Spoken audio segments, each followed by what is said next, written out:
Saudi अरब के मुफ्ती आजम शेख अब्दुल अजीज़ बिन अब्दुल्ला अल शेख 81 बरस की उम्र में इंतकाल कर गए। शेख अब्दुल अजीज़ बिन अब्दुल्ला अल शेख कुछ अरसे से अलील थे। उन्हें सबसे ज्यादा खुतबात हज देने का एजाज हासिल है।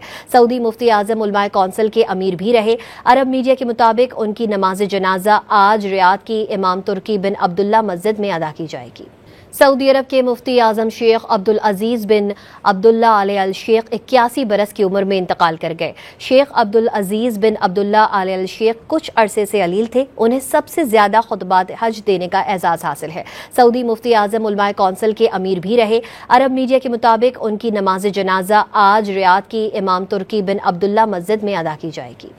सऊदी अरब के मुफ्ती आजम शेख अब्दुल अजीज़ बिन अब्दुल्ला अल शेख 81 बरस की उम्र में इंतकाल कर गए। शेख अब्दुल अजीज़ बिन अब्दुल्ला अल शेख कुछ अरसे से अलील थे। उन्हें सबसे ज्यादा खुतबात हज देने का एजाज हासिल है। सऊदी मुफ्ती आजम उलमाए कौंसिल के अमीर भी रहे। अरब मीडिया के मुताबिक उनकी नमाज जनाजा आज रियाद की इमाम तुर्की बिन अब्दुल्ला मस्जिद में अदा की जाएगी।